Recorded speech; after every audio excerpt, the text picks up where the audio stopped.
আমার একজন কথা বলার মানুষ হোক, যার কাছে নিজের ভাবনাগুলো গুছিয়ে বলতে পারি, যার সামনেই নিজেকে আড়াল করতে হবে না, যার কাছে মন খুলে থাকা সহজ হবে,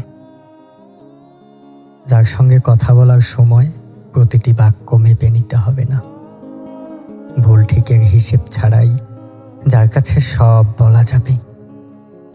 এই শহরের অগণিত মুখের ভিড়ে আমি খুঁজি মাত্র একজনকে, যার উপস্থিতিতে সময়ের তাড়া থাকবে না, যার সঙ্গে কথা বলা যাবে যখন ইচ্ছে। কারণ সবাই ভিড়ে থাকে, কিন্তু সব ভিড়ে আপন মানুষ থাকে না।